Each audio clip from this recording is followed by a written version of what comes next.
Hi, everyone. Welcome to Respawn Aim Fire. I am Holden DePardo, and I have with Chad, me... Michael, Innes. We have another week now where we said, hey, we're going to talk about this as our main quest, and then something happens during that week that we have to add to our main quest. Add it on, and it's Nintendo. Nintendo's just coming out saying, y'all know what? You want to do something? Nope! I'm right here, and I'm going to put it in your face! That's how I start sex off. I say, I'm right here, and I'm going to put it in your face. And by that, I mean a card that says, do you consent? Check yes, no, or maybe. There's a funny sketch online, and it's this couple who are about to have sex, and they go, well, do you want to do this? No, well, I need to get my lawyer involved in this. And then like their lawyers just pop up on either side of the bed, and they're signing like consent forms, and whoa, you just dropped water all over your computer. Oh my gosh. I'm sitting in a chair like an adult. Anyway. Not sitting in a computer.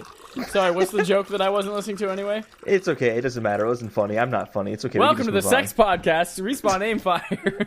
There are children listening, Chad. There are children in here. I am soaking wet on my crotch right now, though, from water.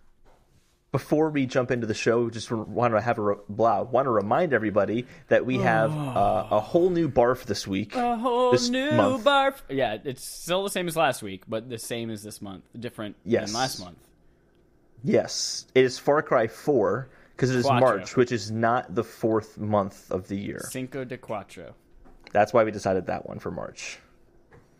So boom. Boom, Shaka Khan. Very exciting. Chakra Khan. Did you know that? That's not... Sorry, that's not what you say.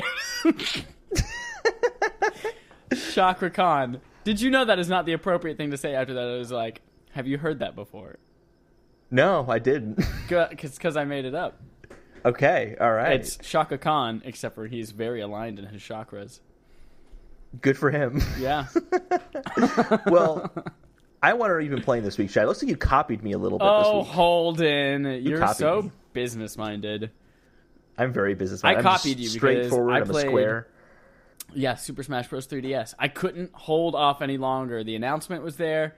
I've been jonesing for some Smash Bros. Ever since I played Earthbound, and I was like, oh, do you remember back when I would main NES on the N64 as a kid, and I would whip ass, and then they nerfed him for the next one. Hold on. And he still feels nerfed. Yeah, he does still. So I played one match. I played like maybe a total of 5 matches, and I remembered how bad I am at that game. Yeah, it's terrible. It's the same thing I said last week. You're just copying I'm going to blame it on the 3DS and having tight, cramped controls, and I'm going to say that it's slower on the 3DS. But I still can't wait for it. I still have a ton of fun. It's still 60 frames per second on the 3DS. No, I mean like the movement itself is slower. Oh, yeah. I don't think it is. I don't think it is, but I'm going to say it is. So I feel better. It's not. It's not. Because like me moving and attacking took a lot longer, but it's not because of my reflexes or skill. You just suck at the game. I do. But I also want to talk about Bayonetta.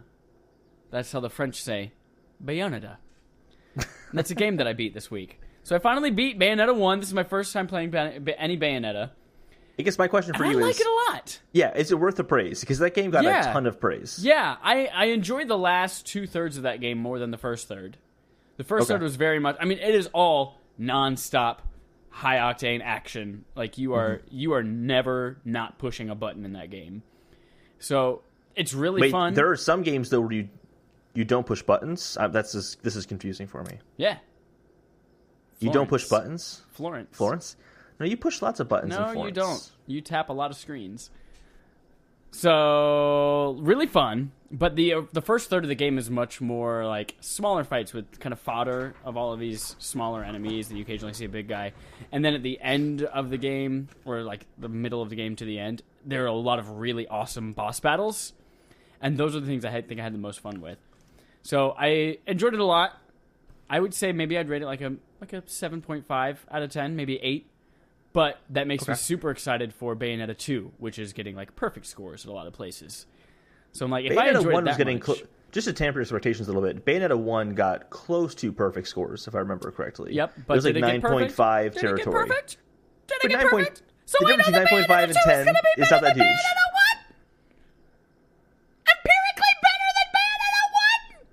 The difference between 9.5 and 10 is not that big. It depends on who you are. So I would just tamper expectations a little bit. If you give it a 7.5, you might get this one a little bit higher than an 8. Just saying. I beg to differ. All right? You're not going to give it a perfect score, that's all I'm saying. If I enjoyed Bayonetta 1, I'm excited that that means I'll hopefully enjoy Bayonetta 2 even more. You bought both of them though already. Yeah. Okay. Yeah. I probably won't play Bayonetta 2 because I don't want to get burned out right away. Mm-hmm. Yeah. I had the same thing when I played Metro last year. Yeah. So I played the first one and then waited a few months before I played Last Light. Now here's when you need to shut the fuck up, because I played Moss and I want to talk about Moss. And that's it. It was good.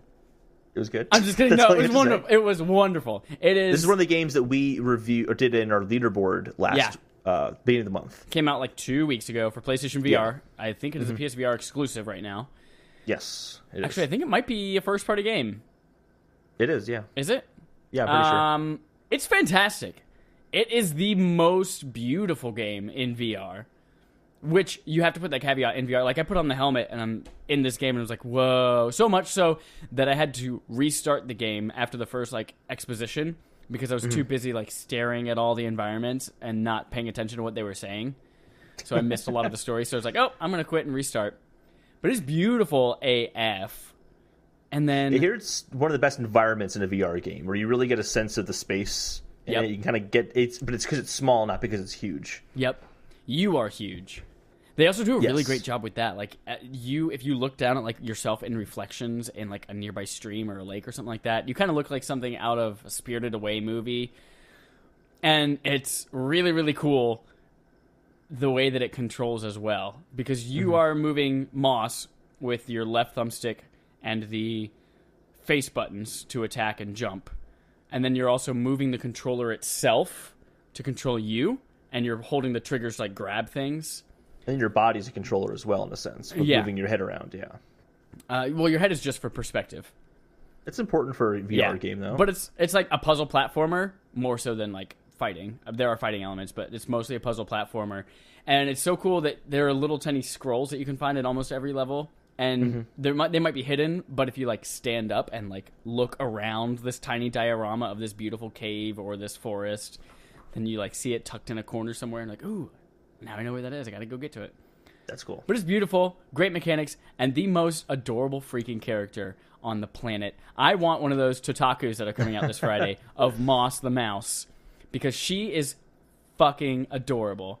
And sometimes if you're stuck on a puzzle and you've taken too long, she'll start to mime or make squeaks and noises to give you hints. There was one time when I had to make an enemy shoot a crystal, and she was waiting over on a cliff, and she's like,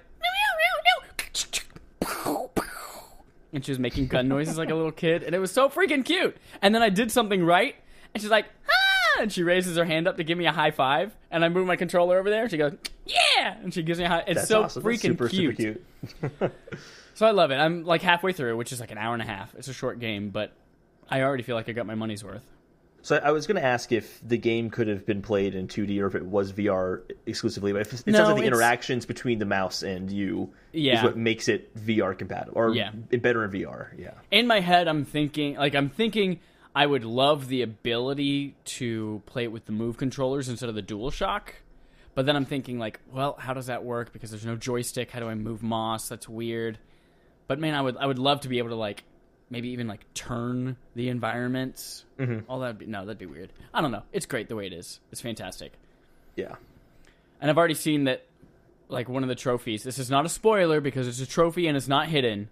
One of the trophies is reach the end of part 1 of Moss, or chapter 1 of Moss. So this is or book 1, that's what it was. Moss book 1. So this is definitely the first in a series that they plan to do.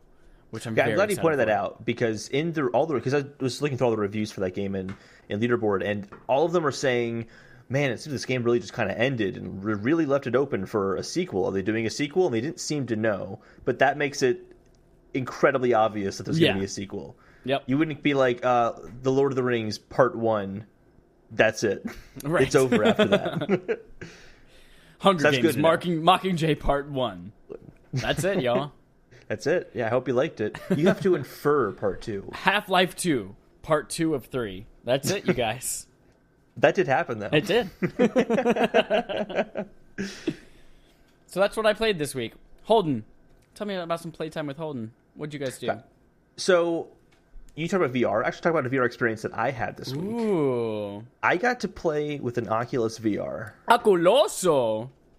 And was really, really impressed by it. I got to use the touch controllers. Yep. And everything. So Yep. I went through some demos. It was not. I was like at a store and doing demos, and I was really blown away by it because now I've done PSVR, I've done Oculus. Have you done Oculus yet? Yeah, yourself? I've done all three. Okay. Yeah, I haven't done Vive yet, but I was really Vives are surprised wonderful. by how much better Oculus was than PSVR, purely just because of the power of a high-end gaming computer. Right. I'm sure on a demo kiosk it wasn't hooked up to a kind of wimpy computer. Exactly, but it's kind of like when you go from using a PlayStation VR with the PlayStation 4 Slim and then go to the Pro, and you're like, oh, there are noticeable differences in how this looks, and it really improves it. This does that very, very well, but also because it has a higher resolution screen on the inside of it, the screen door effect is really minimized. Yep. And it really made things a little bit more convincing. So I was pretty impressed with that, and it really made me excited for like what PlayStation 5 will be able to do when you have PlayStation 5 with PSVR. It's going to be a big difference, I can assure you that. Just from any improvement in specs is going to make VR better. Yep. But I was really impressed by the touch controllers. Did you get a chance to use those when you played Oculus? They're very, very cool. Yeah. Because like it's not so much of pointing and aiming. That's a big part of it, but it's also how your fingers move. And it knows when you're making a grip or when you're extending one finger out. And a lot of that just kind of based on what buttons are pushing. But it can even show you what button you're hitting on the face of the controller.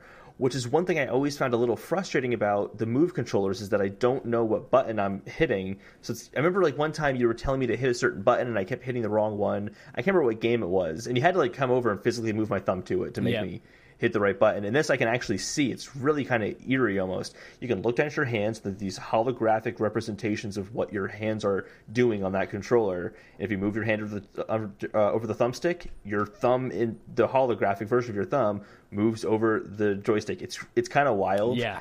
It's very, very cool. That feels like one of those things where it's like, oh, duh, that has to be part of VR. It just makes so much sense. And maybe the demos were typical like VR stuff. Like one was you were standing on an alien planet and this alien's like right up in your face and he's making like faces at you and being goofy and weird. Or then it just cuts. It's kind of this thing where it cuts between these different small experiences. And one of them it cuts to you standing on the side of a building, and I got really nauseous instantly. And I'm like, what a terrible thing to jump you into instantly is you're just standing on the side of a building. Like people. Sounds fun to me. Oh, yeah. I mean, some people wanted to, like, look over the side of the building, and I, like, was stepping back and away from it. Like, I don't know why. Like, I just had this bad reaction to it immediately. But I was very impressed. It's my first time with PC VR. Yeah. And it really kind of helps me see what the future of that looks like. I think one thing that I thought was kind of bad, however, was... and it's not the Oculus's fault. It's when you record live footage in VR, they had a few experiences where you're just kind of like standing in the middle of, I think it was like a town in Africa. Yeah. And like it was called Nomads. And it's really cool in concept. You can still tell that like the trees are farther away from you and you can still feel like you're in a different place, but everything is so low res. Yeah. That I kind of thought of like, oh, VR movies are kind of far off because those cameras probably have a lot of work. Yeah, it's tough whenever you take a 4 or even like a 6K image and stretch it to be that entire spherical thing. But a part of it, too, is a lot of VR video is still two-dimensional, unless it's computer-generated. Then it's really easy to make it stereoscopic 3D, which makes it so much more convincing. And that's why gaming is a lot usually better than video. Absolutely, yeah. So when we finally get to a point where we have VR cameras or 360-degree cameras that can also do stereoscopic 3D, shit's going to be nice. Oh, yeah, absolutely. But there's definitely a place for VR movies. The whole demo was you were with nomadic tribes and just sitting with them. And you kind of just sit with them. And it is a different experience than watching it on YouTube. It is, yeah. It's a very different experience because, yeah, it's like they're right there in low resolution. I remember when I tried the Vive for the first time, my friend Kiki, whose boyfriend won it in a competition, a hacking competition. Freaking stupid, intelligent people. She was like, yeah, and one of my favorite things to do is just like, put on the headset, jump into VR, and go sit on the top of this mountain where they have cameras on the top of the mountain. And I just sit there, grab a sandwich, eat it, enjoy the view. And I'll do that for like 20 minutes. That actually does sound kind of peaceful. Yeah. Interesting. So I did some VR stuff. That was kind of cool. And then I did something that is should never be in VR, and that is Kirby Star Allies. Why not? Why do you hate being sucked up? So I don't want to talk too much about it because I want to go more in depth with that game once I beat it, which should be by next week. Yeah. But I'm really enjoying it so far. It's a really fun game. It is getting more difficult. This is your first Kirby game, right? This is my first Kirby game, yeah. And when I say difficult, comparatively to the earlier levels in the game. Not that it is like Kirby becomes Dark Souls hard. That would be hilarious.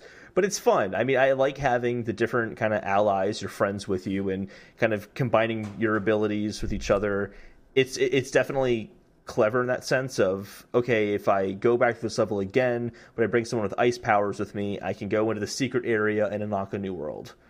And I like that element of it. Yep. The boss battles have all been really fun so far. I've liked every single one of them.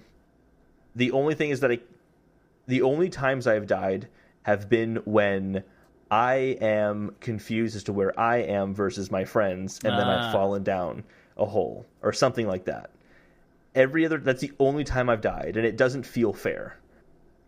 That doesn't feel fair because you don't know what you look like anymore? Well, no, because you'll kind of like cluster together, or like you all get ricocheted across the screen or something like that, and like, whoa, where am I? And then you're looking at one side of the screen, and you're moving forward still, and then you realize that you just walked off a cliff. That sounds your fault. Technically it's my fault, but it doesn't feel fair. It doesn't feel fair. It's not because fair. It doesn't go your way doesn't mean that it's unfair. So I played 2 other games this week, but I want to save that for our main quest, which will be talking about the future of mobile games. Because I played 2 mobile games this week in preparation for all mobile this. games. That was you laid in a crib and you just played with little things floating above you. The future of mobile games, yes. Oh man. Well, Holden, let's open up our quest log and see what the internet has provided for us. Let's start with some fetch quests. Ooh! We have a few of them today. And I want to start with one that's exciting to me. And that is that Will Wright, who has made The Sims and Spore, is making a new game called Proxy. I have never played a Will Wright game before, but I think that his games are always intriguing in some way. I think I played The Sims 3 once, and I was bored. But that's just not my type of game. I wanted to play... He also made SimCity as well. I wanted to play Spore when I was a kid, but I never had a computer that could play it. And it sounds like I dodged a bullet. It sounds like it wasn't the best game ever. Did you say Spore as a kid? Wasn't that the Microsoft one that like Conker was in? No, Spore was a game, like 2008, I think is when it came out. And you basically start as a small single-celled organism that you design yourself. Oh, yeah, I remember and then that. it grows to become a bigger How old were you in 2008? alien. Because I was 18 years old. I was a grown adult man. 15. Okay. We just have different definition of kid. Generally speaking, okay. yeah. So, I'm excited. It's called Proxy. It's going to be a mobile game. It's kind of his first foray into mobile games. It's not out yet. There's no release date, but it looks interesting. Cool. And then I thought this was just interesting. This is a tweet from Phil Spencer today. Someone asked him if he would be okay with Banjo-Kazooie appearing in Smash, and he said, yeah, sure, why not? More, like, recognition, I guess, for his game. It probably won't happen, but it's still pretty cool. Yeah. I'm Anything really here that's excited appealing to for you? last day of June coming to Switch. We talked about this a couple months ago when I played it on PS4. Yes, that's right. Okay, that's right. You wouldn't get it again, though. No. Mostly because part of what I loved so much about that game was how beautiful it was, especially on my OLED TV. Yeah, it won't look as good. Nope. On a Switch. No way. Not going to happen. Nope. Shadow of the Tomb Raider, which was like the title leaked like years ago. Finally has a release date. It was leaked and then confirmed with a teaser trailer. And that release date is... I don't know, I'm just looking at the note instead of the actual article itself. It is the paper, the note is there. Yeah, but then there's so many different apps I have to have open at once. Did you not read the article, Chad, or did you just read the headline? No, I these are new to most of... I mean, yes, I read the thing when it came out. God damn it, Holden, don't judge me. You're not my mom. Fetch. Why don't you have it up? I started talking about it. You should open up immediately. April 27th is a full reveal on April 27th. Release date of I don't give a fuck. Google it, okay? If you're interested in Shadow of the Tomb Raider, Google it. Thank you for listening to our podcast. September 14th. Oh, but for real though, that game's probably going to be great. September 14th is when it's coming out. Where do you see it? Oh, it's the first sentence. Okay. It's not even, it's in the description before you go to the article itself. You're an article. Oh man. Thank you, Chad. Holden, redeem me. This is what I got excited about. Was there's a Lego Incredibles game apparently coming out? It leaked. What? And I'm excited about that only because one of my biggest guilty pleasure games as a kid was the Incredibles movie game on GameCube. Okay. It was actually super awesome when you're 10 years old. I'm sure, yeah. And I want to see what they can do with the Lego version of that game. That sounds like it could be a lot of fun.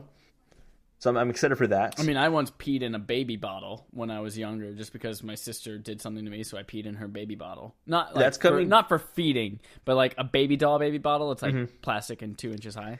So I found that fun as a kid. You found Marvel Incredibles or whatever. And this game is coming. That's coming out as a Lego game as well on Switch later this year. Pee in a baby doll bottle. Yes. Dark Souls: The Network Test that was announced for Nintendo Switch is also going to be coming to all consoles as well. Still no date not though, just right? For the Switch. For Dark Souls? Oh, the Network Test. There's no date for that. Yeah, there's no date for that yet. Oh, and here's one. Mm-hmm. Sorry, I just wanted to stop you talking. Geralt from Witcher. Everybody pretty much predicted this already across all the outlets everywhere. He is not only in Soul Calibur 6, but he is also on the cover of Soul Calibur 6, which is not a surprise because usually, like in the past, the covers Link was on the cover for Link, Soul Calibur Spawn, 4, I think. Yeah. Yoda, Darth Vader. Yes. Your mom's butt. That's a rated A game. Rated A. AO for adults only. Adults only, yes. A for A+. So, a few of the things. Nintendo had a Nindy event, which we're going to talk about in our main quest. However, they also just announced some random games after the event as well, which I found a little bit strange. I'm going to pull up the list of those games right now. It was 3 more games. They announced Needhog 2, Hyper Light Drifter, and Crashlands. It was a separate event for the press after their 11-minute event. They couldn't have made their event a little bit longer. I know, right? But you know what's really surprising to me? What? All 3 of those games are like really well-known, well-reviewed games. It's like, why wouldn't they? Why not include those in their announcement, right? And they included some strange games. I think I'm more excited for some of these games than you were, but we'll get to that later. There's one game. What is Sonic Mania Plus? I missed this. Sonic Mania Plus. Yeah, so they're basically adding some new levels and also some new characters to Sonic Mania. 2 new characters? Oh, Super Sonic. Super Sonic I used to think was so cool, and then I realized those games suck. Yeah, you just got really excited for it right now. Oh, Crew 2 has a release date if you're into that kind of thing. That's Ubisoft, right? Yeah, it's Ubisoft. I don't know. It is. It's Ubisoft. It's not Vivendi or whatever their name is. I mean, it looks interesting enough, but it's a racing game, so I will never pay money for it or play it because I just don't get enough from those games. There is something cool in June that 29th game, though, is the date. where you're in a car and you just drive off this platform and you just morph into Transformer style into a jet and start flying. Yeah. Also that coming to Game Boy awesome. Color. Yes. Nintendo also released a list of the top 10 selling indie games. Ooh. Indiana Jones 1. Indiana Jones 4. Indiana Jones 5. And they announced Indiana Jones 5 recently, all indie actually. games are Indiana Jones. There are a ton of Indiana Jones movies, actually. Because all the young I was indie talking about games. Shut up. You said movies. Whatever. So, just to run down the top 10 games. Dude, you run so fast. SteamWorld Dig 2 is number 1. Number 2 I thought you said SteamWorld Dick. No. Okay. Number 2 is Stardew Valley. Number 3 is Kamiko. Do you know why Kamiko is on this list? Because it was $5. And it was early on in the Switch's life cycle. People go crazy for $5. It's the cheapest game on the store, I'm pretty sure. Number 4 is Celeste. That should really be number 1. Celeste, man. What are you guys doing? Everyone listening to this podcast is responsible to get Celeste. It's on every system. There's no excuse. If you listen to this, I guarantee you probably have a console. But also get it on Switch, because, like, yeah. Mm-hmm. Number 5 is Fast RMX. I actually recommend this game. Fast RMX is fantastic. It's $20 and it's basically Wipeout. Yeah, but Wipeout's coming to VR, motherfucker. Yeah, but if you don't have a PlayStation and you want Wipeout, you should get Fast RMX. Yeah, but which also, technically is, I guess it's Fast Remix is what it's really called. It was Remus, Uncle Remus. Number 6 is Golf Story. I want to play Golf Story. Are we still on this list? Yeah, there's 10 games. I thought this was a 5. Fetch quest. Fetch quest We're is just supposed to be listing them quick. off. Okay. We're just listing Number them off. You 6. keep Wait, talking, what was number 6? Chad. Golf Story. I don't know Story. what it is. I'm hyper light drifter right now. You're very hyper right now. Light We're on drifter. through these. Include Number the light 7 drifter. is Enter the Gungeon. Number 8 is Overcooked. Everyone should play Yes, Overcooked. Overcooked. If you want to get into an argument with your friends, play Overcooked. Yeah. Number 9 is NBA Playground. And number 10 is Shovel Knight Treasure Trove. That one surprised me because it's the Treasure Trove, the full collection of all of them, not just the one that was brand new. Okay. So good stuff. Okay. Good stuff. But I think that's all the fetch quest kind of small stories we have. I'm going to fetch that quest. No game potatoes this week. It was a potato-free week. Potato-free. We are not on carbs this week. I'm really not. And there's a thing of cinnamon bun Oreo cookies in my pantry that every time I walk by my pantry, I go, don't you fucking eat it. Don't you fucking touch that cookie. And I haven't. I'm surprised you didn't eat the cookie because you're so hyper it seems like you have eaten the cookie. Nope. Oh, man. On to our regular side quests. Hey, Holden, did you know that speaking of VR, the Vive Pro got a release date? And it's like 2 weeks from now. The HTC Vive Pro, which comes with the higher resolution OLED displays, as well as a little bit better ergonomics, better audio for 3D sound built into the headset. That is coming on April 3rd. It has like the conversation mode or something like that. Let me find out what it's called. Yeah, it basically allows you to hear. It's like a pass-through mode for audio in your room. Alert mode and conversation mode, yeah. $7.99, April 3rd. You can pre-order it now on Amazon or via Vive's website. But what also is exciting is that if you have a regular PC and you're like, I want to have the regular Vive, you can do that now for $4.99, permanent price drop. Something to be noted, if you're looking to get the Vive Pro, it does require a graphics card that has a DisplayPort, so it doesn't work with regular HDMI anymore. Shame.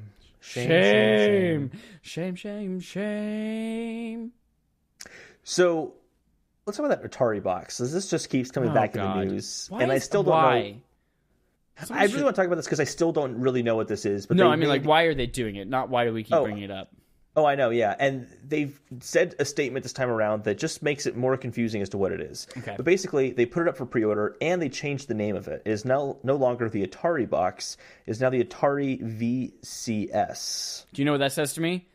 When I look at that, I see Atari VCR, and I see obsolete. And that's exactly what it's going to be as soon as it launches. Too. But it's not obsolete, because as they say, quote, it's going to change the way we use TVs. But then we're not going to tell because right now we don't use way. VCRs, and now they're going to try to make us use VCRs again. So, what they've basically said at this point, they've said a little bit more, and that is that it is going to have 2 controllers, a classic joystick, and a modern controller. The joystick does look kind of cool, I'm not going to lie. And it's going to play like a retro box, like kind of the SNES Classic. It's going to play the older games, but it's also going to have other stuff that's designed for the living room. That's really all they've said. I don't know if it's going to be PC games or if it's going to have their own games for it. They definitely don't have developers on board for their own system because they would have been screaming from the rooftops if that was the case. But they don't. I'm just so confused with what this product is. They don't know either. They just said, hey, let's announce a box and let's make up let's go to Microsoft Paint and make an image of it. And then by the time it launches, I'm sure we'll have an idea of what it does. It can't just be RetroBox because they want a price between $250 and $299. That is the price of a PlayStation 4. At that point, you were competing with them. Yep. No one's going to say, well, I really love those old Atari games. But it comes with a controller, joystick, goddamn shit. The joystick looks cool. If you played the joystick back in the original Atari days, I can see that being appealing. You see how much people pay for fight sticks nowadays for Street Fighter V and shit like that? People will spend hundreds of dollars on a fight stick. Oh, yeah, because it's the main game that they play. You're a main game. I mean, the box looks cool. I think the console itself is well designed. It looks nice. I haven't looked at it in a long time. I see it now. It's okay. Yeah, on Instapaper, there are some pictures of it. It looks nice. It looks kind of like the modem you get from your cable company. No, it doesn't. Modems from cable companies look like garbage. This does look That's kind of what this looks like. It looks like a modem from the cable company, and somebody cut a bunch of slits in it. No, it doesn't. It has the nice look at the front frame. of it. That's all the lights that tell you your network's connected. You have connection to the internet. That's exactly what this is. No, it's not. And then you'll have one that's flashing to let you know your Wi-Fi's down. Oh, Chad. All right, let's move on. Ubisoft is cheering because after years of concerns of Vivendi buying up all of their shares and taking a majority stake in it, Vivendi has announced that they've come to a deal and they're going to sell all of their shares. So they've been Vivendi's been like slowly taking over, and they've almost purchased more than 50% of Ubisoft's shares. And Ubisoft has been very vocal, saying, "We don't want this. We want to be ourselves. If you take us over, then we're gonna change the way things work, and you're gonna run us into the ground." And Vivendi's like, "No, we're not. We promise." So It's not happening. it's not happening. Vivendi's selling their stake. Some of it Ubisoft is buying back. Some of it other companies are taking. And one thing I thought was interesting is that Tencent is now going to have a 5% stake in Ubisoft. Yes. Which is the company that has a huge stake in PUBG and all these other companies in China especially. So this is going to help Fortnite. They've taken Ubisoft. Fortnite. Yeah. And Epic Games, basically. So they're going to have a big presence now, and kind of Ubisoft branching out into China is going to be more possible. Which is kind of the big thing in the industry now, is That's getting right. out to China. Everybody loves China. And you know what? I've never been to China. I'm sure it's great. We should They record eat next week's bugs episode and in weird China. things Let's there, do though. that. Yeah, let's go to China. I'm not going to eat anything while we're there. But let's go there. And you'll Have be you a lot ever less watched the hyper. show An Idiot Abroad? Yes. No, I haven't. I was thinking You of should something watch else. I have it. not seen Basically, Ricky Gervais sends his buddy who hates everything. He sends him traveling abroad to different countries, and he has a miserable time while he's there. And it's hysterical that. to see him That suffer. sounds amazing. But by watching that show, I'm like, I'm never going to go to China. I'm never going to go to India. He looks like he's having a terrible time. I'm not going to eat that. That looks so gross. So, I have a story I'm excited about here. Holden, tell me Slash- one story you're excited about. Besides being concerned. So there's this guy on Twitter. His name is @Stealth, and he is one of those industry insider guys who leaks a bunch of stuff, mostly about Nintendo-related things. Yeah. And I've been following him for a while now. He's been very open lately about what his job is, his real job is. And Yep. he works in marketing. He works for like marketing companies that help other companies with like posters and like distribution of their marketing across the globe, right? Yep. And he started saying that, he's going for this promotion at work where he's going to be working with the Pokemon company. And I'm like, dude, you shouldn't be saying that, because now it's going to be pretty obvious that like you leak stuff and they're not going to want to hire you if they know that you leak That's things. kind of true. Yeah. So like, I kind of tweeted out to him and I'm like, are you sure you want to be saying this, man? And he goes, I'm not going to leak anything. And I'm like, yeah, but like other things you've leaked before, like it could really damage those relationships. Anyway, he tweeted out a picture of him going to a Pokemon meeting that happened today at noon. Ooh. And that's exciting because usually when you want to do an E3 press conference or you want to do some sort of event, you plan these things out a few months in advance. Definitely, yep. And we're a few months away from E3. So close. We're 3 months away. We're like 3 months away right now. And Oh. if you were going to be talking about Pokemon at E3 or around that time frame, you'd be having meetings around about I want now. E3 now. So it looks like, to me, this is a sign that Pokemon's coming this year. I'm concerned that Stealth is put himself in a bad spot by being this open about it, but you know what? He's putting out interesting information right now. I think unintentionally. I don't think he realizes what he did by releasing that. But to me, that says Pokemon's coming out this year. I've already believed that, but I think this is pretty significant in that, pointing in that direction. Cool. So very exciting stuff there. Anything equally exciting as that, Chad? Hey, actually, yeah. Let me tell you a story all about how my life got turned upside down. You're so fresh. I am so fresh and so clean. I'm gonna let you know about how I've done almost a 180 on Sea of Thieves. Have you played it yet? Am I going to play this game? Probably not. But not because it's not going to be good. You were going to get it. Now you're not going to. I thought this game, I was like, wow, that looks hella boring. That looks like crap. Doesn't look fun. And now, since they've been kind of... basically, what's been changing my mind is how right Microsoft has been doing things recently. Mm-hmm. The Xbox Game Pass, singular. Game Pass, yeah. Xbox Game Pass, making it available day one on there. I was like, well, that's instantly going to boost its player base. It is a multiplayer-focused game, which means that that's now going to have... People are going to have a lot more people to play with, because more people playing your game, better time playing it, since it's multiplayer, yeah. But there have been so many things that have come out this week that have led me to believe that Microsoft is putting a lot of care and polish into this thing. One of them is the achievements list. Have you read through some of these achievements? I have not, Chad. All of the achievements on this game are riddles. So they don't say... that's cool. They don't say, Wait. Collect 5 gold doubloons, go here and dig up a treasure chest, complete chapter 1. All the descriptions are riddles, and you have to think about what that riddle is talking about. Not the titles, but the description of the achievement. Right. Okay. I was saying, because if the title was a riddle, that's kind of backwards, because then you get the achievement and see the riddle. But I see what you mean now. Right. Some of them are a little easier to discern than others. Like, Eye of Reach says, head to the weaponsmith to extend your reach. Please excuse the pun. It was a figure of speech. And what you have to do is buy a weapon to get that achievement. Oh, it's not in the treasure chest? No, it's not. What's another one? Let's see. How appropriate you fight like a chicken is the name of the achievement. And the description says, when an attack is blocked, then fret you may, as being counterstruck will ruin your day. Is that one also in a treasure chest? Yeah. Okay, cool. So, like, that kind of thing is like, you know what? They took an extra step and made their achievements list really great. Here's step number 2 they took. They've been taking feedback from users in the last 2 events really seriously. And when when a player says, you know what would be great, Microsoft? Can you put a day 1 patch in Sea of Thieves? But instead of making it like a game patch, can you literally just make it an eye patch with a number 1 on it? And guess what's available to buy today? A day 1 patch, and it's an eye patch with a number 1 on it. That and the Xbox One controller that they designed for it that I just got in the mail today, that looks fucking sweet as hell. Look at our Instagram. I just posted a pic of it. It's pretty awesome.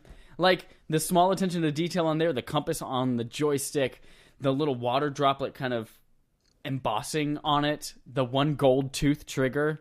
Like, all of the thought that they're putting into this game makes me think that it's going to be a really awesome and fun experience for those who play it. My problem is, I read a Kotaku article today that kind of confirmed what I was thinking about, but playing it by yourself probably is super boring. And apparently, it's super boring to play by yourself. And I have no one to play it with. So that's why I'm probably not going to play Sea of Thieves. Don't have an Xbox. Otherwise, I probably would play it with you. Tom has an Xbox, probably not. But I think he's more of like a couch co-op person than an online co-op person. Yeah. And then I'm just not too keen on playing with strangers. Why don't you bring your TV to his house and your Xbox and your Sea of Thieves controller? Have you seen my TV? No, you haven't seen my new TV. No, I mean, I've seen pictures of it, but it's not the TV. Did I send you pictures of it? Yeah. Okay. I've seen it. Okay. It's black, right? No. It's teal? No. It's mango. It's a floral bed sheet. It's a floral bed sheet. And I draw all the pictures of whatever it is I want to watch on the bed sheet.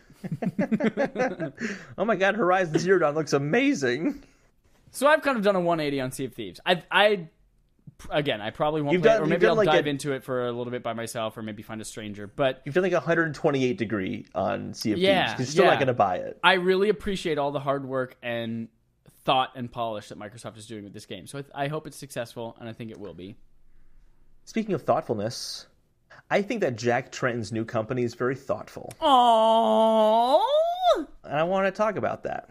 So Jack Tretton was kind of the head honcho of the PlayStations, and then he left. For a long time. Very long time. I mean, since 95, very long time. He was with Activision before that. And he has a new company that's basically going to help finance indie games. Yep. And I think what's really cool about this is that his goal is to back the game, not the company, but the game, and then the company still owns the rights to that game. Yep. That's huge. That's huge, I think. Because that totally could have been just cool, they released a new indie game called Bastion. We're going to release a bunch of sequels to Bastion now because we have the rights to it. And no, he's like, no, we're going to help these guys just make their game and get it out there. We're going to help them publish it. And then, we're going to wipe our hands clean of it. And that's it. We'll move on to the next game. You get it, I think that's Jack. awesome. Hi, I'm Jack Tretton. I like Jack. I'm very excited to see what comes from that. I think he also, he being the head of PlayStation kind of helped get some of the really big PlayStation IPs out there, which is kind of what he sounds like he'd be doing for indie games. Is kind of figuring out, okay, what are these big indie games going to be? Let's help push them and get them out there. We know he's good at that because that's what he did at PlayStation, finding their exclusives in the PS2, PS3 era, good. PS1 era too. So that's all great stuff. Very excited to see what happens there. Hold for these last two quests. I see you've made some notes on them, so I'm going to let you read the rest of them. I've made notes on all these stories. I know. Your mom. In all of them stories. So let's start with Assassin's Creed 2019 rumors. This is actually on comicbook.com, but it's written by another guy I follow on Twitter named Liam Robertson. He does a lot of kind of leaks and that kind of stuff. He has a really good track record. And basically what he's saying here is the next Assassin's Creed game started heavily in development beginning of last year, so beginning of 2017. It had been kind of getting worked on because they were going to include it in Origins. They were going to have Greece, which is the new setting. It was going to be part of the new game as well. Wait a minute. Go back and like Greece with John Travolta? Yeah, I know. I'm really surprised. It's a big deviation for Assassin's Creed, the most modern version yet. You're going to be climbing into your little... Oh, shit, I just totally blanked. That's all right. Totally landed it. Musical totally theater landed that joke. And that's not your comfort zone. I was going to say it's convertible. Like you get your leather jacket, you're convertible, and you fight the Templars. That's how it plays out. But, no, it's going to be in Greece, as in, like, ancient Greece. And they're going to have Egypt and ancient Greece kind of be part of the same game. They decided to just focus on Egypt. Good. So they've been kind of tampering with this Greece setting, and they went hardcore development in 2017, and they're going to release it in fall of next year. So that's looking pretty exciting there. Still probably not going to play it because I don't really play the Assassin's Creed games, but they've gotten better with the new one, it sounds like. Yep. It's going to be coming to Xbox One, PS4, and PC, is what the rumor's saying. That kind of aligns, too, with the rumors what them saying. Like, are we going to have an Assassin's Creed every year? And they said, well, right now we're focused on Origins. Yeah, exactly. So we might not see one this year, so that kind of goes along with this. Mm-hmm. And the sources he doesn't say who the sources are because he wants to keep that anonymous for obvious reasons. Right. But he said it's the same guy who gave him the development information on Assassin's Creed Origins. He gave the setting for Assassin's Creed Origins, the final name, and even showed off artwork for it. So that's the guy who probably knows what he's talking about. So this seems pretty legitimate. It also just seems like a cool environment to have an Assassin's Creed game in. Yeah. One of the big things, and there's actually apparently a boss battle in Origins where you fight an Egyptian god. Ooh. And we all know that the Anubis? The Greeks had some gods you can fight. This is basically going to be God of War Assassin's Creed. With probably not. Worse combat. With worse combat. So that's exciting there. And then something we talked a lot about last year, but we get to talk about it again now. Ponies? No, close. Star Wars Battlefront 2. Oh, you mean about on the podcast? On the podcast. We discuss ponies a lot in our off time. We do. We're a big fan of My Little Pony. We talk about it all the time. So Battlefront 2, EA talked about scrapping their microtransaction system, and they're going to come back with it later on. And now they're doing it, and it is specifically cosmetic based. Good. Do it. So thank goodness for that. You still get the star cards, which is the progression system. That used to be the only way that you could progress, and you can still do it that way, but it's not tied to money anymore. Anything is going to be like getting different outfits or different crates with kind of different emotes or poses, and that's going to be coming out in April. So one thing that I think you either misquoted or I misunderstood you, progression is not tied to star cards. Star cards are tied to progression. Star cards are tied to progression, yeah. Progression is, they've completely revamped that, and it is now achievement based and not based on random. The quote here is, if you earn enough experience points to gain a level for that unit, you'll receive one skill point that can be used to unlock or upgrade the eligible star card you'd like to equip. So you're getting experience points that then you get star cards with. So it's still tied to the star cards. Gotcha. Okay. But it's not random. You get to now choose. Exactly, yes. Gotcha. That's the big difference. It's not random anymore. In April, they're going to have an in-game store as well where you can just buy the character customization options directly with either credits you get from playing the game or from crystals, which is the real money currency. Gotcha. So they still have multiple currencies. Not as many people know, but I'm curious how many will come back because of this. I doubt that many. They can still release a Battlefront 3 and be fine. Yeah. But this game, I think, is kind of shot. Yeah. Shoot it in the head, old Yeller! But that's all the major news we have from our quest Major log. Nelson's news. But now we have 2 main quests to explore together here. Shit. Holden, can we start with that giggly Nindy event? Yeah. So we're just gonna. There wasn't a whole lot to talk about. It was only 11 minutes long. So we're just gonna kind of run through the list of all the games. We're gonna share our thoughts with it. Yep. I'll kind of do the release dates as we go through as well. And I'm also going to point out what games were first on Switch. I thought that was pretty notable. A lot of these games were either exclusive or first time on Switch, which I think is a good thing for Nintendo. So first off was Mark of the Ninja Remastered. That's coming out in fall 2018.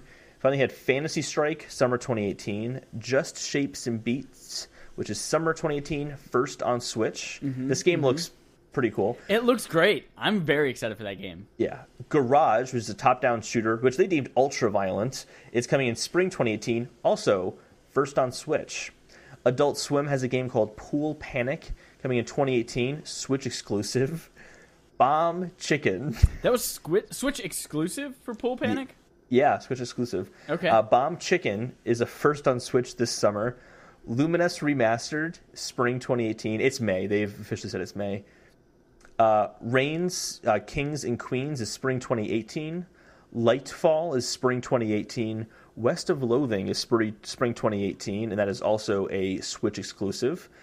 Podea, spring 2018. I think it The was Messenger. Poda? Okay. The Messenger, summer 2018.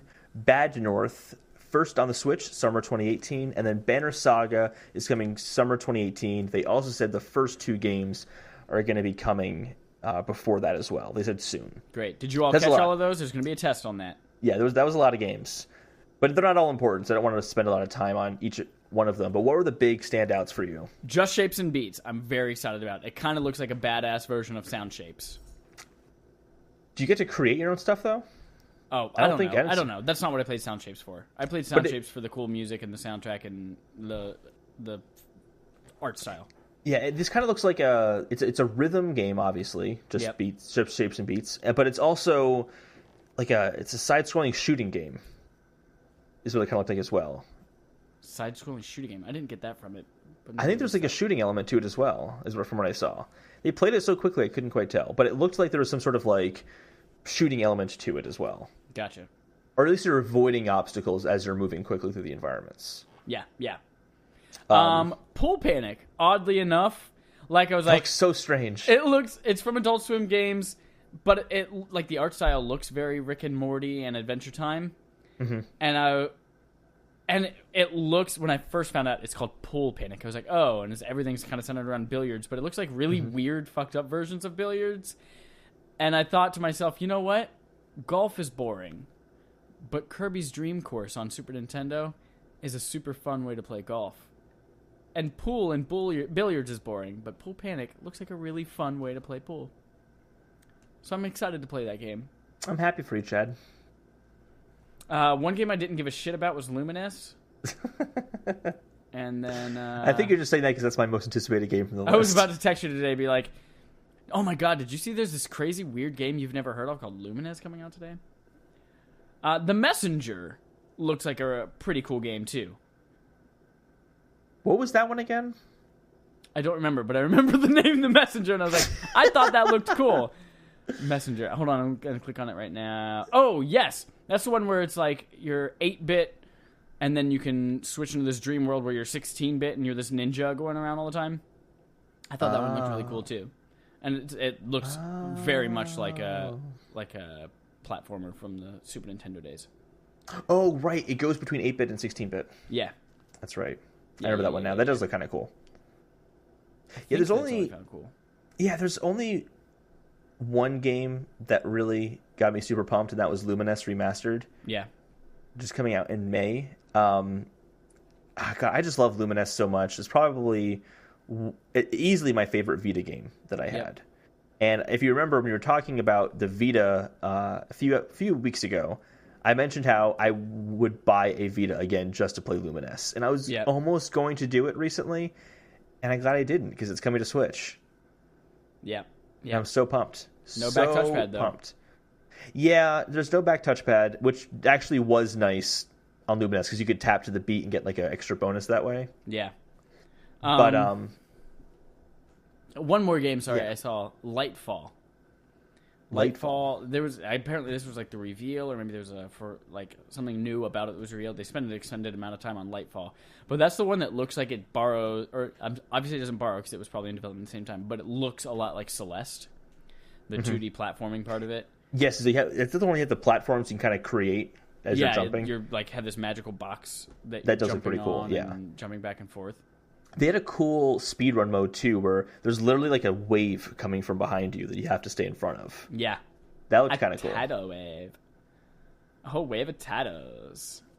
But yeah, it was a pretty small event. There wasn't too much to it. But it kind of hit me when I saw Lumines, and I got so excited for that one game. It kind of hit me that these events are meant to show off as diverse a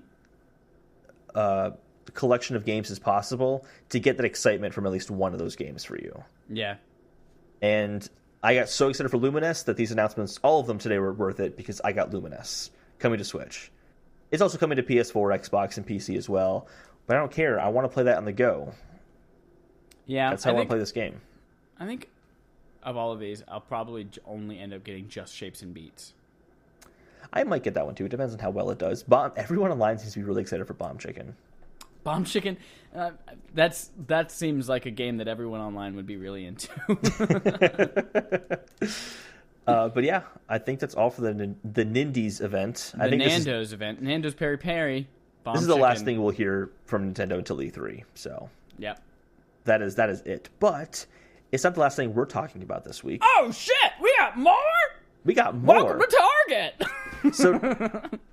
last week we promised we were talking about the future of mobile games and it didn't happen. Oh. So we made sure we were going to talk about the future of mobile games this time around. Oh, yay! It's just kind of conversation around like what mobile games are, why they're different from other platforms, and kind of how they've been changing and what we think will kind of happen in the future as a result of some of that change. Cool.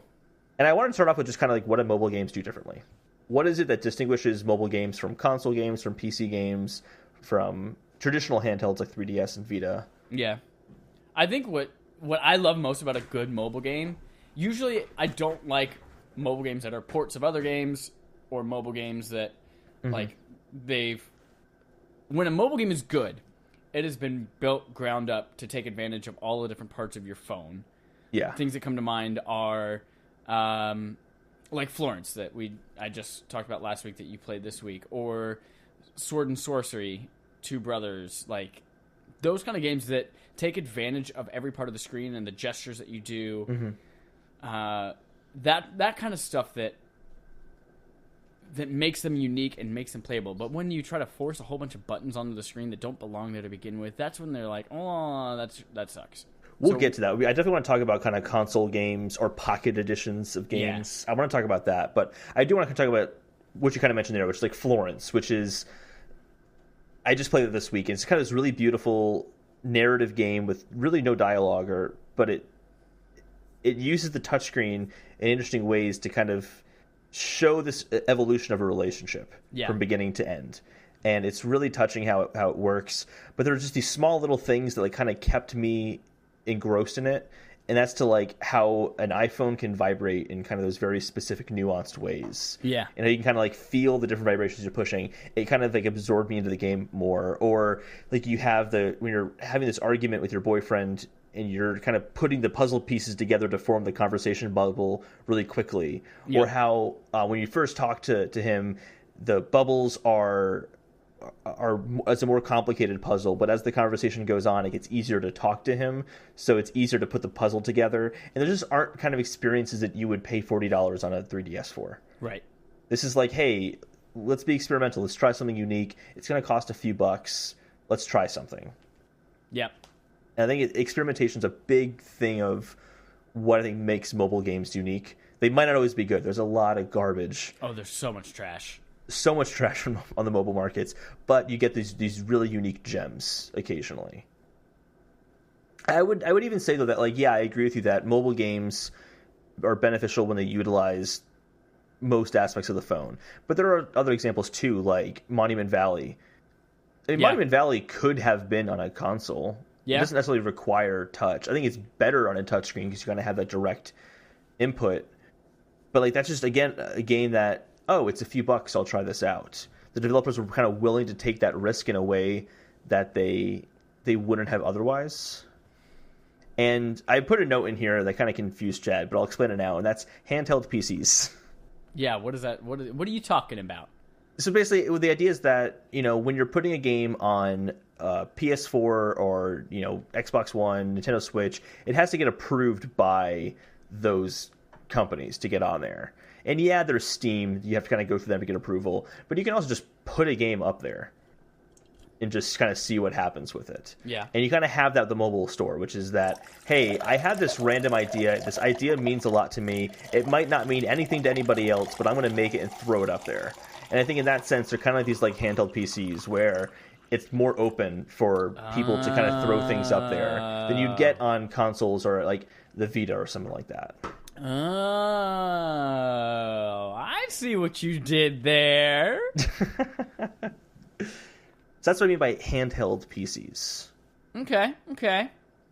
Or like games that I just think would never work on consoles, and that's like a game like HQ. Oh, definitely not. Although Microsoft tried to do that a few years ago. There was an Xbox game, and it was a live game show that you win money on as well. It was only like a few dollars or something like that each game. But that was like, God, I wish I could remember what that was. It was like 6 or 7 years ago. Mm-hmm. So maybe it could work on console, or maybe it didn't, and they failed. I don't think it would, because I think what makes HQ work so well is, like, over Christmas I was with my family. We have a large family. There was 20 people in the living room, all hanging around talking, and all our phones buzzed for HQ to start at 3 p.m. and we all got excited and we all pulled our phones out to participate in HQ together. And if we had to be like, oh guys, it's 3 p.m., let's all get the Xbox set up and connect the controllers so we can all play this live game show right now, I just don't think that would work. And There's I think something that to be said for that accessibility. Exactly, the accessibility, but also just, and this ties into the accessibility as well, is the mobile connection. Your connection with AT&T, T-Mobile, Verizon, Sprint. If you're in another country, don't have those carriers, you know what I mean? Being able to be on the train and being like, oh, it's HQ? Sure, why not? I got some time in this train. I'll go ahead and play this. Like, games that I just don't think would work very well on consoles. So I think it's kind of that instant access as well as a big part of the mobile game experience. Yeah. But also now we have AR. Augmented reality. Games... Pokemon Go! Games haven't really... There hasn't been a major change in how you could game on an iPhone, arguably since iPhone 4 when gyroscopes were added. But it's really just been an accelerometer. This is not just iPhone, but I mean other Android phones as well. But accelerometer, touchscreen were kind of the main ways of interacting with the mobile game. I mean, were gyroscopes not on the original iPhone? No, they weren't on until the iPhone 4. How did you control Super Monkey Ball? It had an accelerometer, but it didn't have a gyroscope. So you could still do the motions; they just weren't as precise as they are with the gyroscope. Gotcha. I know this because I watched the keynote this week to find out. Interesting. Yeah. And I think it was day one of the App Store coming out, which is the first big time that mobile games were palatable, was Super Monkey Ball. Super Monkey Ball was on the App Store day one. Yeah, I remember having that on my iPod Touch. Paid $20 I bought it day one. I was super pumped. It wasn't $20. It was $10. Was it $10? $10, yeah, $10. It's expensive as hell. Just kidding. I mean, that sounds expensive for an app. It does, but back then they were figuring out what the pricing was, yeah. And games haven't really changed that much in that sense of they've been moving your accelerometer or touching the screen. It's kind of been the gist of what mobile games have been utilizing. Yeah. For the most part, maybe some include the camera in some way, but AR is kind of that next, I think, big thing that mobile games are going to experience. Have you like played Pokemon Go? Fuck. What is the name of it? Hold on. I haven't played Fuck, no. No, I deleted a whole bunch of stuff from my phone 2 days ago. I think it's called Nightfall AR. KNIGHTFALL. No, haven't heard of this one. I haven't played that many AR games, actually. It's a friend of mine showed it to me at work, and you point your phone at the table, and it like builds this medieval thing for you to play with, and it's really cool. You should check it out. It's free. I'll check it out. Yeah. But I think in terms of like the next big interaction paradigm with mobile, it's AR. I think it's kind of the next big thing that we're going to be seeing. Yeah. It's not going to be strapping cardboard to your face and doing VR? Eventually, yeah, but I think it's a little bit farther off on mobile than we would like. If you've used those mobile VR headsets, they're really not good. No, they're not. The latency is awful. They're just nauseating. They're not great experiences. The experiences aren't fun on them because they're all just like stationary. Yeah, you can really like turn your head left and right, and that's about it. Yeah. I think beyond AR, the other enhancements just been polish, just because there's been more experimentation, figuring out what these mobile devices can do. Games have just gotten better because the mechanics have improved for the most part. But other than that, I think that's kind of like what makes mobile different, is that experimentation. Anyone can post anything. Yeah, if you have an idea, you can pay $99, become a developer, and get your shit out there. Exactly. But then these big companies decide that they want to have some fun with mobile games, and you get things like this week we had 3 games announced that were these pocket editions. Yep. We have Ark on mobile, PUBG on mobile, and Fortnite on mobile. That's crazy. It's crazy, yeah. I'm surprised by that. I thought we kind of learned that lesson already. I mean, from how successful they are, maybe they just learned something new. And they're doing it differently, and it works. I haven't played it. Have you played Fortnite? You said you did, right? I downloaded both of them, but Fortnite's invite only. I don't have an invite for it. But PUBG, I did get a chance to play around. And for starters, I actually totally see the appeal of that game, having now played it. Yeah. It's pretty fun. It's very, very fun. And I will say the controls work better than I thought they would, but I still felt like I couldn't be nearly as precise as I would be if I was playing with a controller, because it was clearly designed for a controller. Yeah.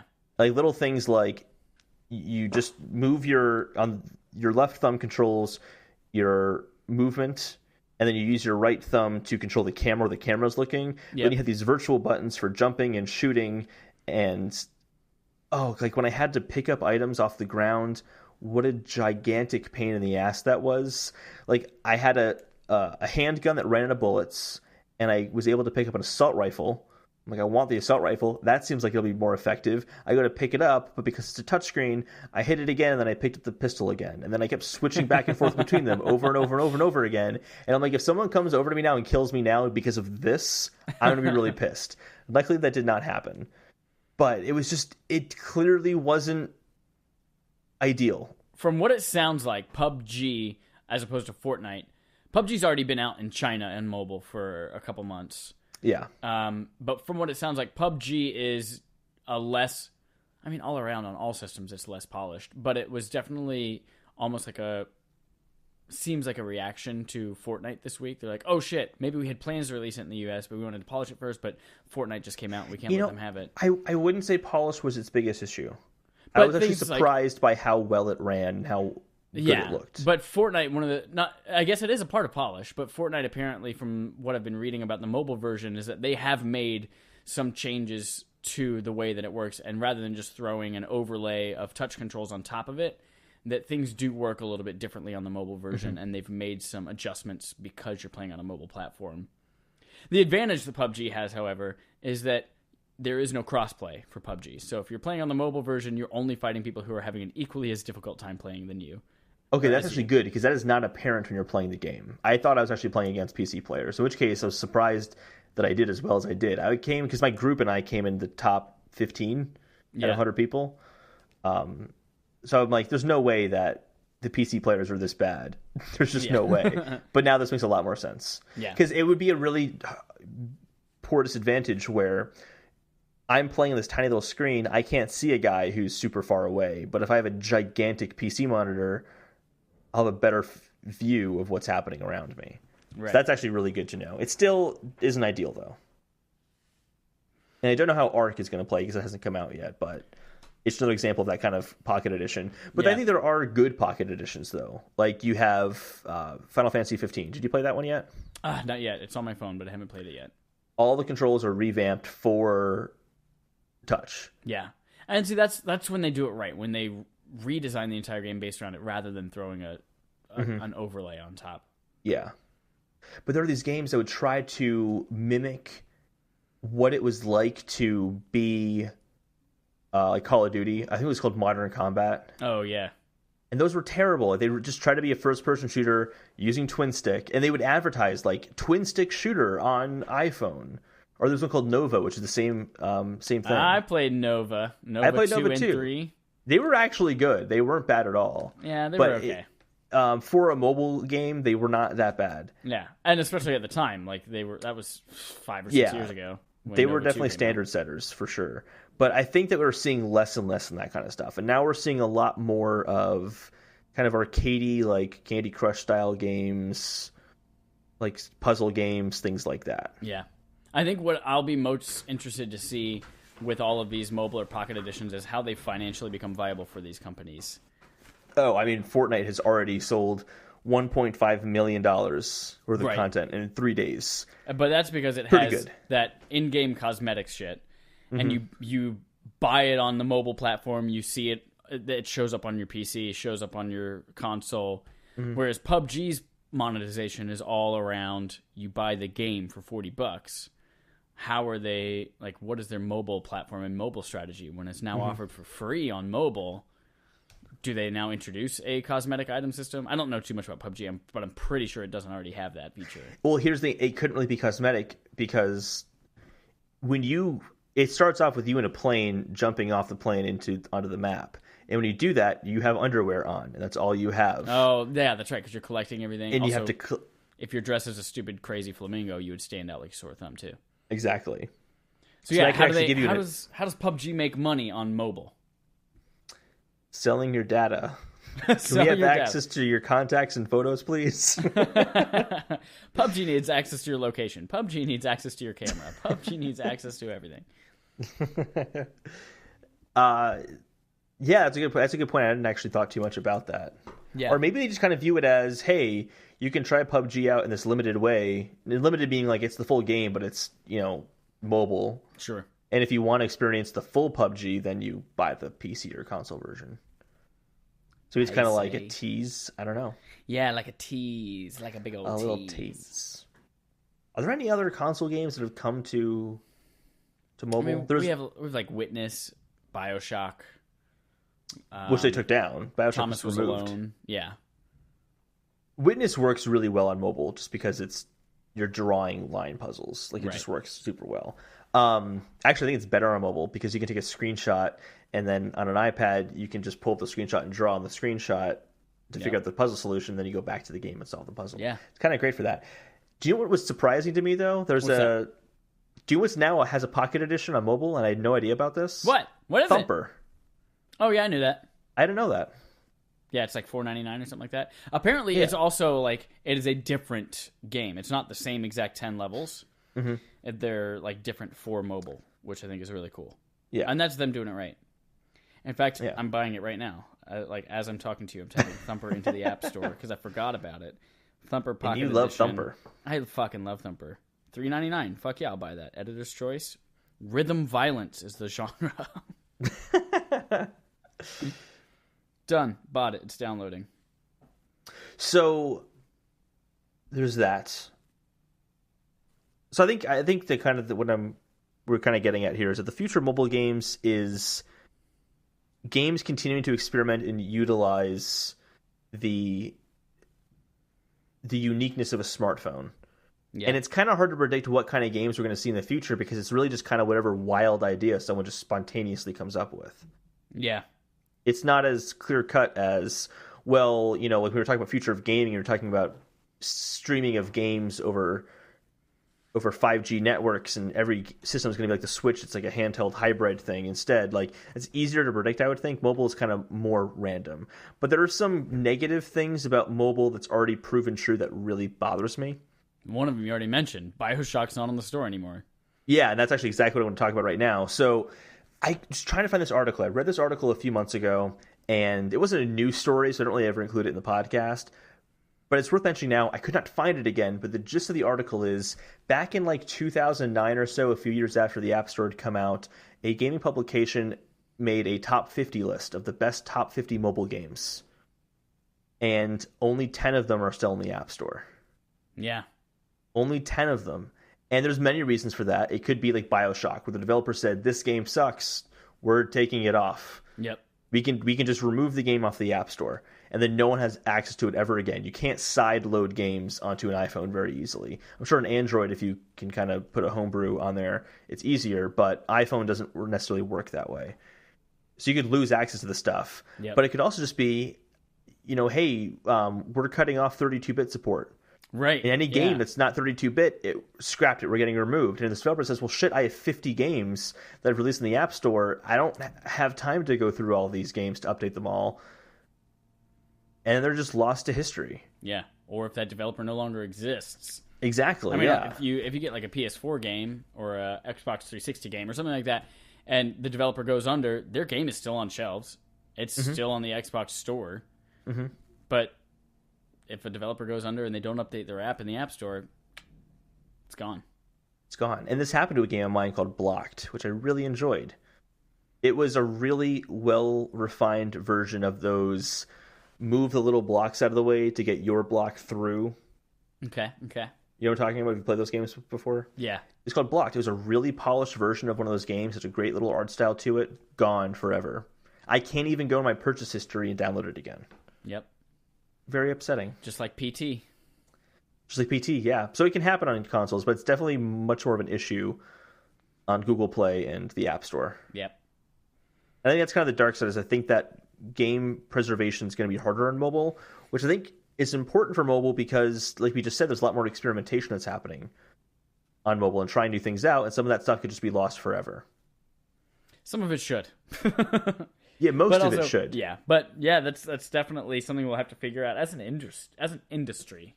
Yes. Mobile's probably the hardest of all of the different outlets of how do we preserve it, but... Absolutely. I mean, there are probably hundreds of thousands of games in the App Store. Yeah. Actually, there's probably more than 1 million at this point. Let's look it up. Can we distinguish it that way? I don't know. I think they've, like, at some kind of press conferences or keynote been games make up 60% of our store, which is why they now have a new section in the App Store. I don't think they said how many, though. I think they said like a number like that. A percentage. Yeah. But if we know the percentage and we know how many apps there are. Well, they haven't said the amount of apps in a long time, but I know that the last time they talked about it, I think they said 2 million apps. Number of available apps in the iTunes App Store from 2008 to 2017. Well, that doesn't sound right. That says 2,338. That's very wrong. Oh, well. Point is, a lot. Apple's been lying this whole time by many, many, many times. As of March 9th, 2016, less, I mean. there's an article on Gamasutra that says over 500 games now submitted to iOS App Store every day. Jeez. I mean, that's more than you used to get in a whole console life cycle. Yep. A while ago, at least. Yep. That's amazing. That is amazing. That's so amazing. So that's mobile gaming. I'm excited to play Thumper and let everyone know what I think of Thumper. Yeah, I'm curious what you think as well. I need to play Far Cry 4, so... Yes, reminder. We don't have any subscriber interrogatives this week, so tweet us your quest. And Far Cry 4 is this month's BARF, which will be next week's episode. And neither of us have started it. So, surprise. It'll happen. It'll happen, we promise. Yes, it'll happen. It'll happen. I have a lot of time off work. I'm getting my wisdom teeth removed, so I have some days to just sit on the couch and wish I wasn't alive. Speaking of that, is that going to affect when we record next week at all? Maybe. I'm getting them out on Saturday. I'm thinking I'll be able to talk by Tuesday night. Yeah. If not, this episode next week might be a little late. It'll be very late at that point. How do you know that? Because scheduling. Oh my god. It won't come out until at least Friday at that point, probably. Oh my god. That's still March. It is still March, technically. That counts as March barf. All right, everyone. Thank you for listening to Respawn Aim Fire this week. Until next week, put your phone up to your face because I'm about to kiss it. Bye-bye.